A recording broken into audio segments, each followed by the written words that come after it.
Alright, look at this cool flower tree thing. Kinda looks like there's a prosecutor's badge at the top of this statue. Ah. But it's not if you look real close. Another strange, difficult to understand work of art. Oh look, it has a title. Guilty, Guilty, Guilty. Real creative. Art. Either it's too abstract to understand or as subtle as a sledgehammer.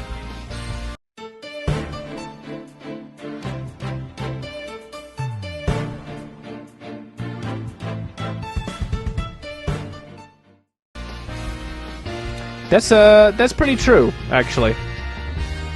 Alright, let's just... everything. Look at it all. Oh. Look, a piece of pottery. Looks like it's already been fired. I bet Robin made it. And I bet it won't last long, not with the way she deals with her own work anyway. Yeah, it seems like such a waste. I mean, this one already has some color on it. It looks just like bloodstains, the way the glaze was dribbled onto it. Just like... bloodstains? Injustice, we trust! That does look like bloodstains! We better examine that at once! We totally missed it! Wow, we're bad! I get it. The victim was stabbed in the middle of the room where the big bloodstain is. And then brought over here, at which point some of her blood dripped onto these pieces. That means the body very well could have been dropped from this window. In the mock trial script, the body was dropped onto a mat. Then a ball cart was used to move it over to the stage. The maintenance area is below this room, and the storehouse there has a mat and a ball cart. Did you look checking for blood?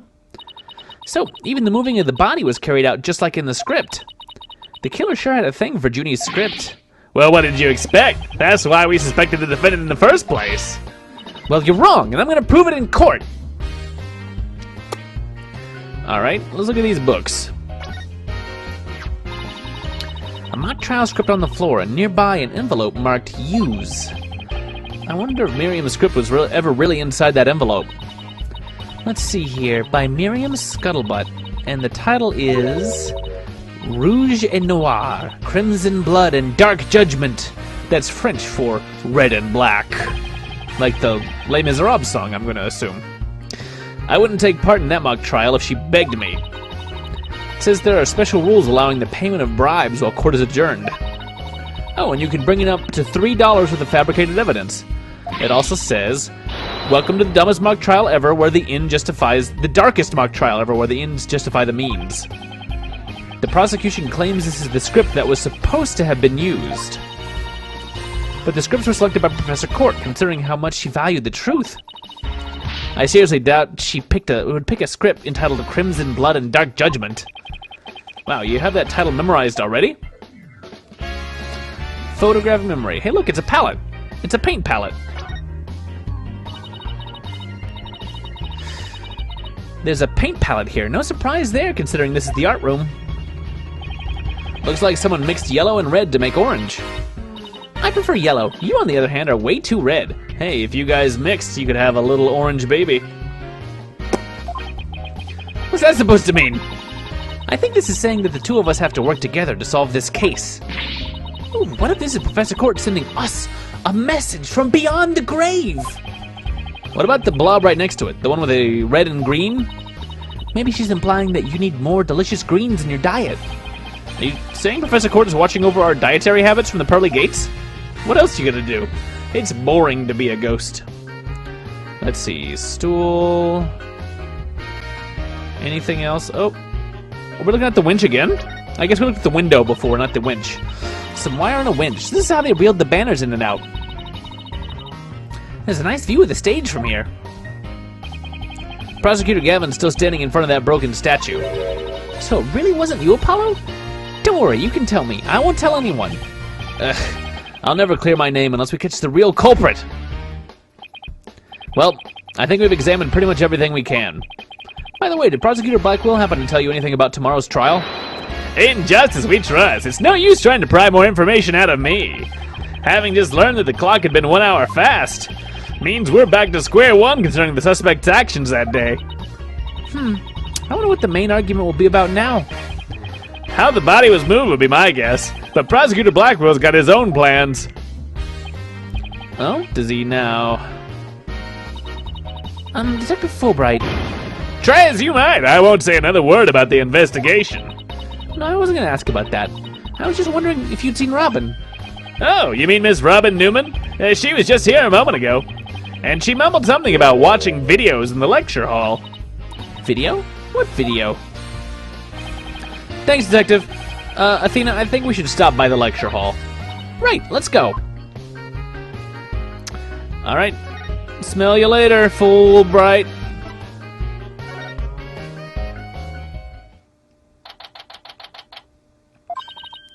There she is, Robin. Hey, Robin. Oh, Athena, Apollo. What are you watching there? Oh, it just so happens to be a video of the mock trial. I had to use a bit of coercion to get it, but the end justifies the means, right?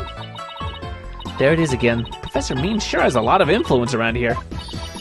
Care to look into the true connection between the murder and the mock trial with me? Sounds great, but do you mind if we ask you some questions first? Sure. I'll tell you anything you W-A-N-T. Alright, questions. Why'd you confess, girlie? What's your confession today? Why'd you do it? Because Juniper hasn't done anything wrong. I had to stop the trial by any means possible. Right, the end justify the means. So you're a follower of Professor Means too? Professor Means is a wonderful teacher, as was Professor Court. I liked him. B-O-T-H. She brushed that one off like a pro. But with that style of justice, you run the risk of breaking the law. Well, I'm prepared to quit school because of this case. What? Why? I want to be an artist. That's what I really want, man. But no, my parents forced me to study to become a prosecutor. But if the trial went south, you'd have to drop out and give up on being a prosecutor. That's what you're really after, isn't it? Talk about someone who literally changes the bat of an eyelash. I guess she's been dealing with her own problems too. That totally makes sense. Yeah, I suppose so, but that doesn't make what she did right. Day of the crime. Could you tell us about what you were doing on the night of the murder? Finishing a statue. I was on the stage until the last bell. That's right, you made the statues of Mr. Wright and Professor Gavin, didn't you? Oh, yes. Yes, I did. Both of them. It's just a formality, but can you prove you were making the statues at that time? Can I prove it? You think I'm the killer now? No, that's not what I meant. Both you and Robin were still at school after 7 p.m. But neither of them can prove exactly what they were doing.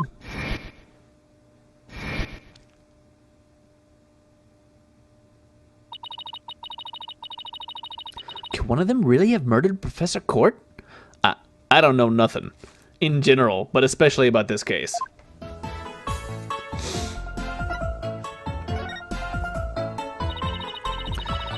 Have there been any problems now that everyone knows that you're a girl? No worries there. I discussed the matter with Professor Court some time ago. I told her I wanted to let everyone know I was really a girl. And just today I found out that she spoke with the school administration on my behalf.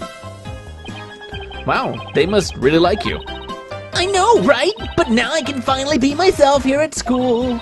I don't have to hide the fact that I love girly clothes. That's why, Athena, I simply must have this and this by any means possible. What? But this is evidence we need for the trial. Sorry, but no can do. Oh, don't be a party pooper, Athena. Come on, please. Pretty please.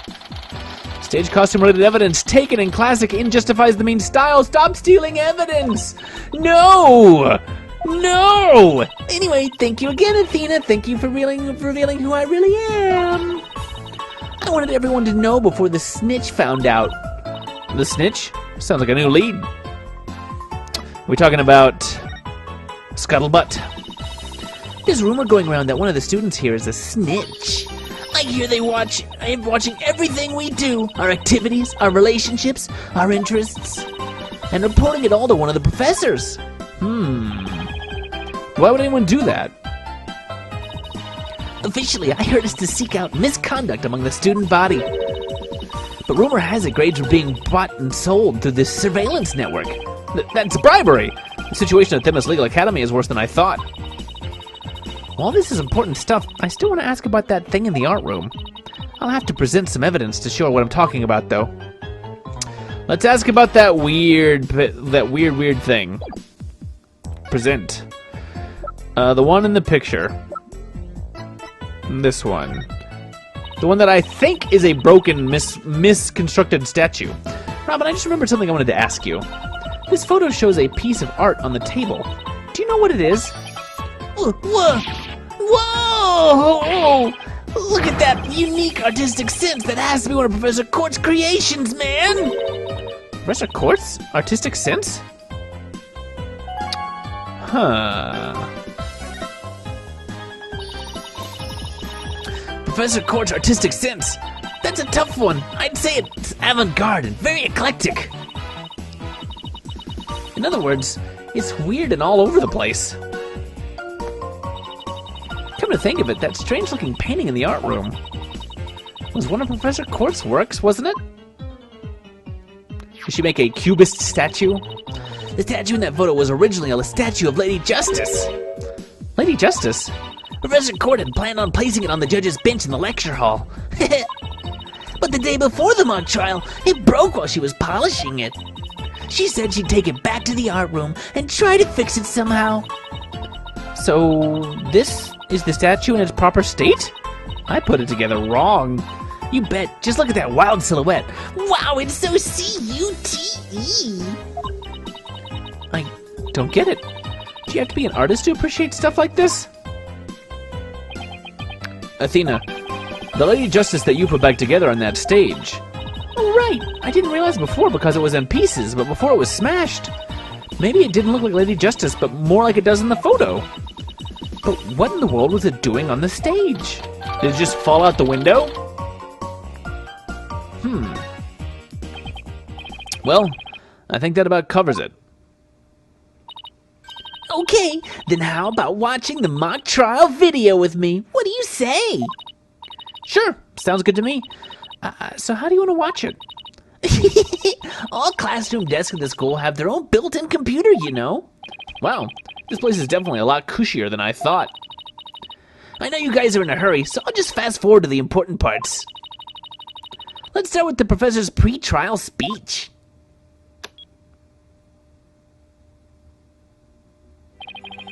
Good afternoon. I would like to start by thanking you for coming here today. Oh, that sounds like Professor Means. The mock trial, the crown jewel event of the school festival, will begin shortly. Is the camera like this the whole time? Yeah, it's in a fixed position in front of the stage. When I was a student, I too could hardly wait for this day to come. How come teachers' speeches always make me so sleepy? Let's just skip to the end of his speech. Now, let the mock trial begin. Hey, what's the deal here? Why is Junie so large in this shot? Looks to me like she cut right in front of the camera. Juniper was also in charge of the audio. Even though she was already playing a part in the mock trial itself. She had to do it to keep the script details secret. She was all over the place that day. When she wasn't in the trial, she was in the audio control room dealing with the music. Oh, so this is what the lecture hall looks like. Looks like there's a judge's bench back by the screen and a witness stand up front. What about those balconies with the professors' names on them? Those are the faculty seats. Professor Means and Professor Court were in charge of scoring the mock trial. Lecture hall diagram. That's going to be important. Okay, let's fast forward this a bit.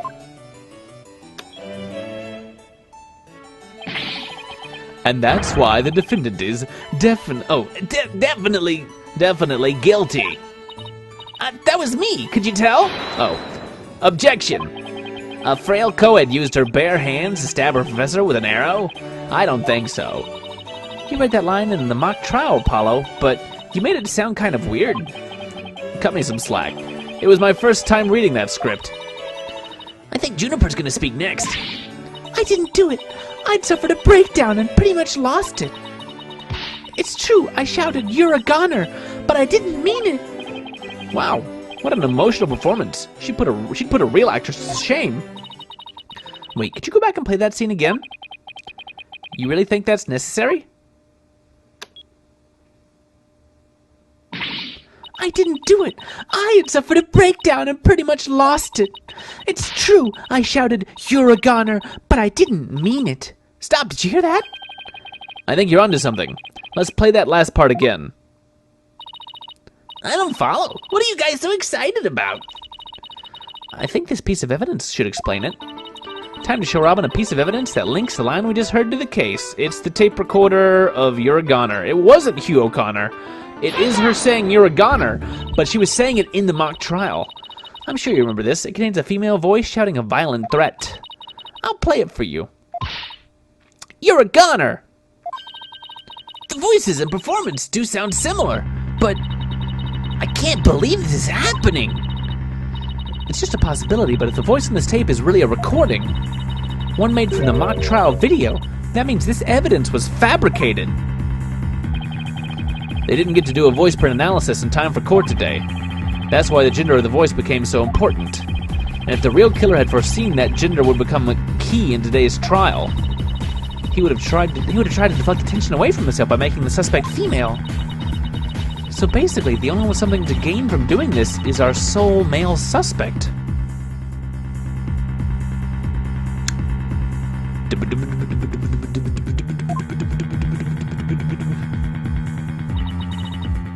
Wait a second. No way!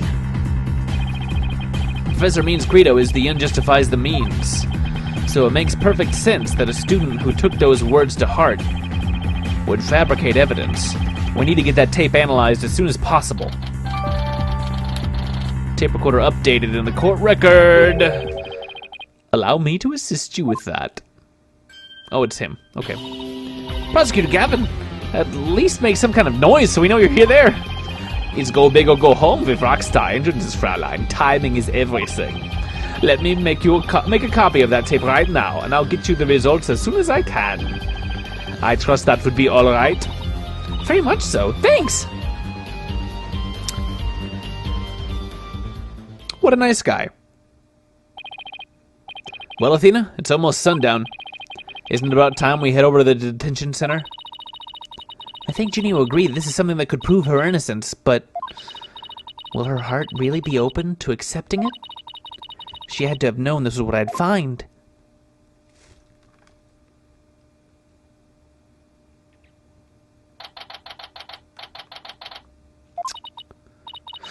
And that about covers the main gist of our investigation. I see. Very interesting. You've been quite the busy beaver today. Thank you for all your hard work, Athena. Well, my time is about up, and it will be getting dark soon, so... Junie! You must be tired after being on your feet all day. You should go home and... No, wait! You have to listen to me! I don't. I don't want to hear anymore. I know what you're gonna say, Athena. Junie, you promised. We're gonna discover the truth behind this murder mystery, and we're gonna bring you solid evidence showing you just what that truth is. If we succeed in doing that, I want you to promise that you'll accept it, Junie, no matter how hard it is to hear. Okay, but only if it's the real truth. So please just listen to what I have to say. Once you've heard me out, I'll let you decide what to do.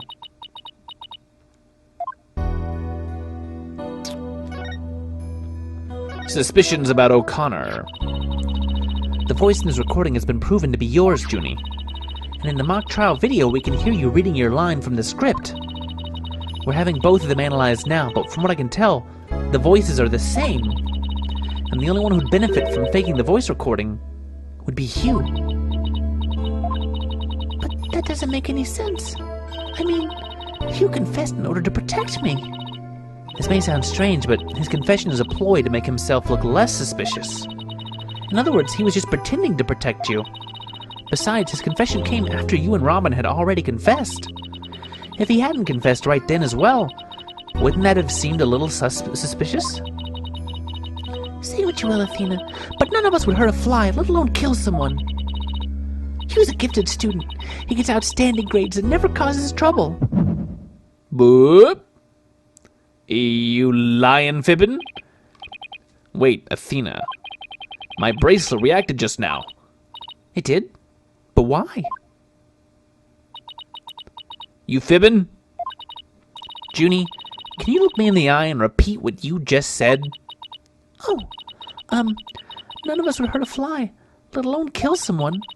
He was a gifted student. He gets outstanding grades and never causes trouble. Wom wom wom wom wom wom wom. And now I'm sure of it. She's lying. Really now. Let's see what we can see. He was a gifted student. What's your tell? He's out... Let's see. Gifted student isn't it? He gets outstanding grades. I don't see anything new. And never causes trouble. Wait. What am I missing here?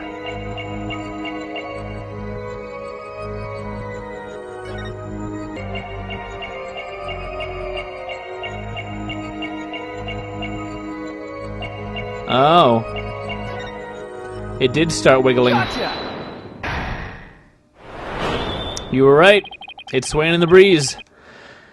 Juniper, you start coughing when you're under stress. You can't hide it from me no matter how hard you try.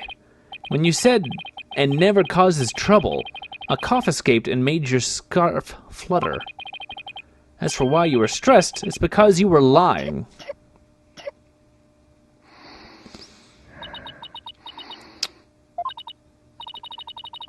Junie, you're trying to hide Hugh's connection to this case, aren't you? And I believe that also ties into a secret about yourself. A secret? About me? I don't understand. I already told Juniper, so I might as well tell you. I don't really care about her anymore.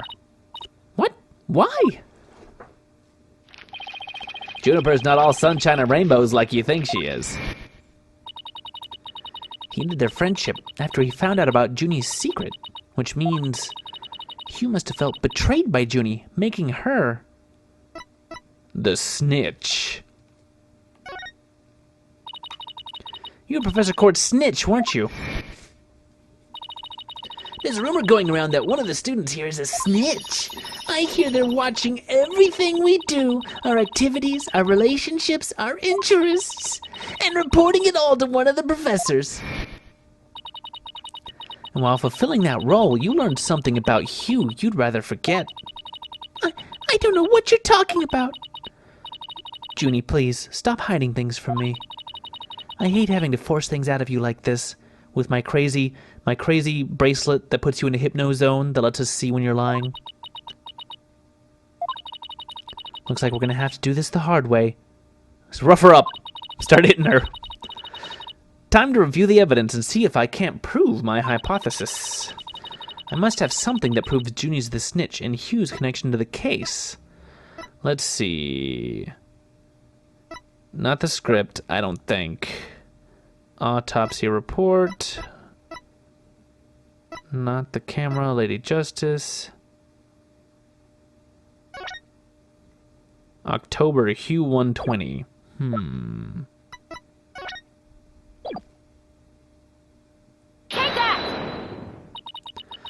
Right here in Professor Court's planner, it says routine report.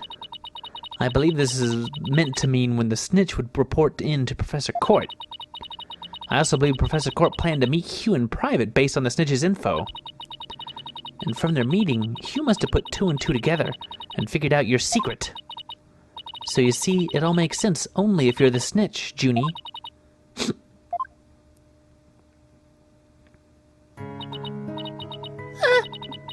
Forgive me, Athena. I've been lying to you this whole time. The truth is, I suspected Hugh from the start. You did? Now this is surprising.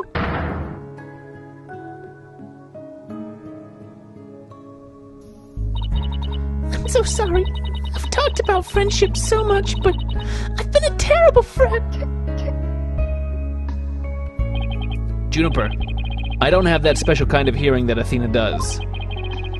But I don't need it to sense the pain that you're feeling inside. And its intensity is directly proportional to how you feel about your friend. Am I right?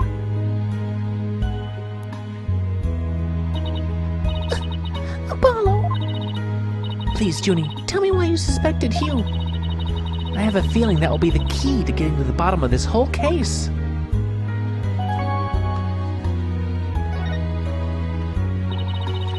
What exactly was your role as class snitch? Professor Court had told me how Academy alumni had strayed from the path of justice. The dark age of the law, huh? She didn't want any more of our students going astray like that. But a few others at the Academy shared her view. I thought her ideas were beautiful, though sad and unrealistic. She asked you to be her eyes and ears, didn't she? I used to report to her once a month about any wrongdoings I'd seen or heard about. And that report session in her planner, the one from October 22nd, was a part of that? Yes, that's when I reported Hugh to Professor Court. She snitched on her own friend?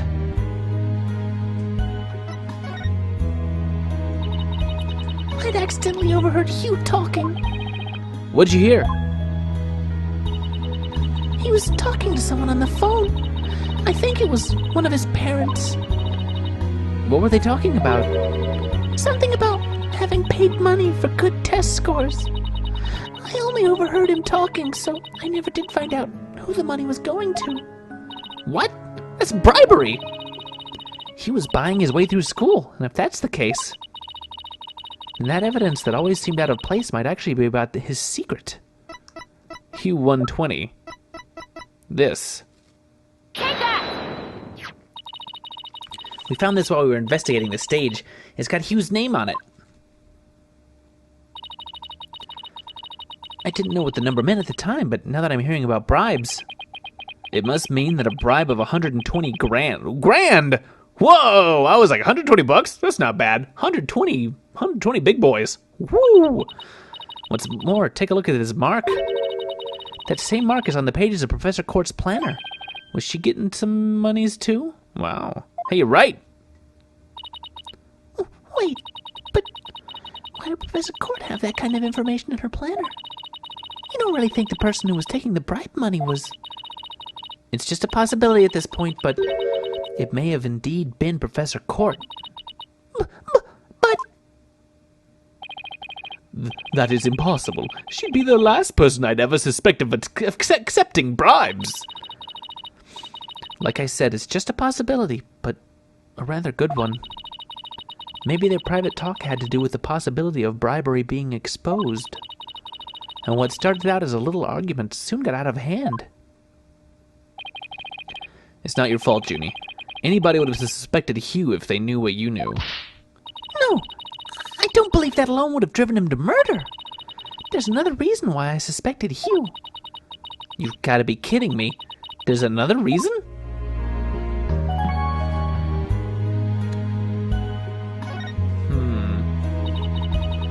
I saw Hugh around 7 p.m. the day before the mock trial. Oh, so she's finally ready to talk about that. When I saw him, his...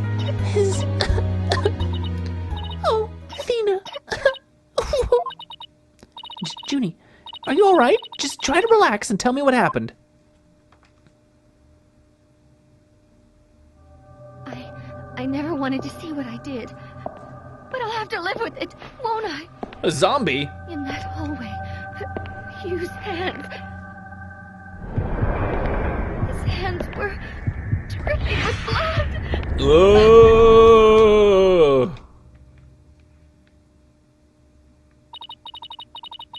His hands were dripping with blood.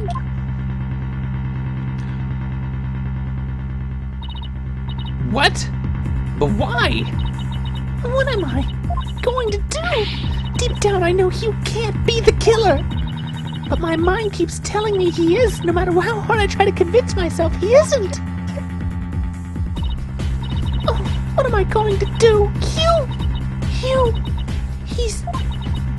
I can't take this anymore. Athena!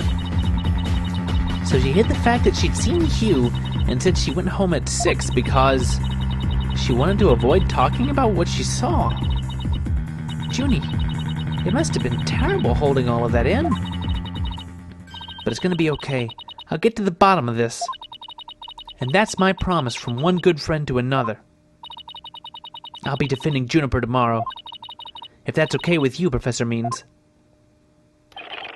My main concern is whether you can defeat that prosecutor. But I won't try to stop you.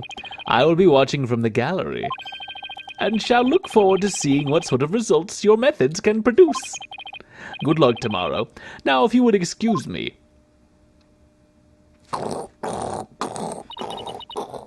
Athena, I'm so sorry. I really mean it. I wish I'd trusted you from the start. You have to uncover the truth tomorrow. I know you can do it. Don't worry, we already know that the prosecution's key piece of evidence is a fake. And thanks to you, we figured out the motive, too. Let's give this our best shot, Athena. Let tomorrow be the day Juniper walks free. I wouldn't have it any other way. We should be all ready now. What could possibly go wrong this time? I bet a lot of things can go wrong, but we won't find out. Still, there's this strange, uneasy feeling I can't shake. I better be imagining it. But we won't be able to find out until Monday when we resume. Thanks for watching, everybody. Like, comment, subscribe if you haven't already. Goodbye for now. Bye, bye, bye.